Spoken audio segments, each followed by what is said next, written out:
আসসালামু আলাইকুম প্রিয় দর্শক, আজকে বানাবো শোল মাছ। শোল মাছ পাকাবো বরবটি দিয়ে। চলুন শুরু করা যাক। আমি এখানে 4 পিস শোল মাছ নিয়েছি লেজ সহকারে। আমি লেজটাকে একটু কেচে নিয়েছি যাতে হলুদ মরিচ মশলা ঢুকে। তাই আমি দিয়ে দিলাম একটু লবণের ছিটা পরিমাণ মতন, তারপরে দিয়ে দেবো একটু হলুদ ছিটা, আর দিয়ে দিলাম একটু মরিচের গুঁড়া সেটা।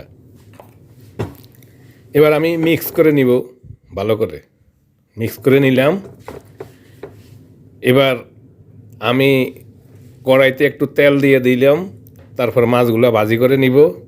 প্রিয় দর্শক, আশা করি পুরো রেসিপিটা দেখবেন এবং আমার সাথে থাকবেন। প্লিজ আমার চ্যানেলটা সাবস্ক্রাইব করে আমাকে সাপোর্ট করবেন। মাছগুলো উল্টিয়ে দিলাম, 1 পিঠ হয়ে গেছে।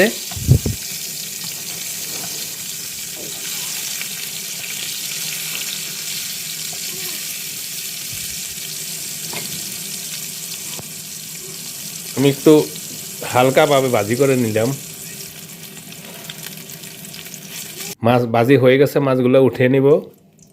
তারপরে দিয়ে দিলাম 2টা পেঁয়াজ চিকন করে কেটে নিয়েছি, আর দিলাম 3টা কাঁচামরিচ। আমি পেঁয়াজগুলোকে একটু তেলে হালকা ব্রাউন কালার করে নিব। ব্রাউন কালার হয়ে গেছে, দেখুন পেঁয়াজগুলো নরম হয়ে গেছে। তারপর আমি দিয়ে দিলাম আধা চামচ রসুন চেঁচা, আর দিয়ে দিলাম 1 চামচ আদা বাটা। এবার আমি তেলের সাথে একটু ভাজি করে নিব 10 সেকেন্ডের মতো।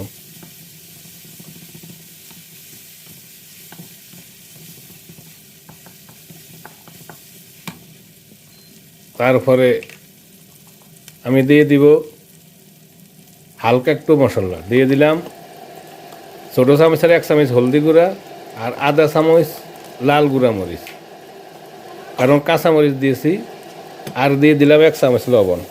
আর বেশি কিছু মশলা দেব না, যেহেতু একটু পানি দিয়ে দিলাম। আমি বেশি কিছু মশলা দেব না, যেহেতু আমি মাছের সাথে বরবটি দিয়েছি, সবজি তরকারি দিয়েছি, তাই বেশি মশলা দেব না। মশলা কষান হয়ে গেছে। এবার আমি দিয়ে দিলাম বরবটি। কিছুটা বরবটি আমি কেটে নিয়ে ধুয়ে নিয়েছি, দিয়ে দিলাম বরবটি। তারপরে আমি একটু মশলার সাথে মেখে ঢাকনা দিয়ে 5 মিনিট রাখলাম। চলে আসলাম 5 মিনিট পর। বরবটি থেকে পানিও বাইরে আইছে, একটু অর্ধেকটা পানি নরম হয়ে গেছে বরবটি। এবার আমি মাছগুলো বসিয়ে দিব উপরে। তারপর আবার সামনে একটু পানি দিয়ে দিব। ঢাকনা দিয়ে 5-7 মিনিটের মতন আমি আবার ফাঁকিয়ে নেব। চলে আসলাম প্রায় 7 মিনিট পর। আবার ঢাকনা দিয়ে আরও 5 মিনিট ফাঁকিয়ে নেব।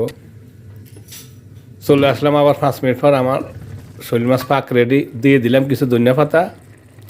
পাক অলরেডি হয়ে গেছে, দেখুন কম সময়ের মধ্যে জটফট পাবে বরবটি দিয়ে শোল মাছ পাক। এবার আমি একটা বাটিতে বাইরে নিলাম, দেখুন কেমন সুন্দর একটা কালার আইছে। আশা করি রেসিপিটা আপনাদের পছন্দ হইবে।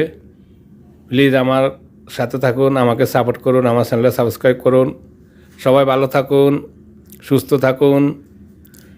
আল্লাহ হাফেজ।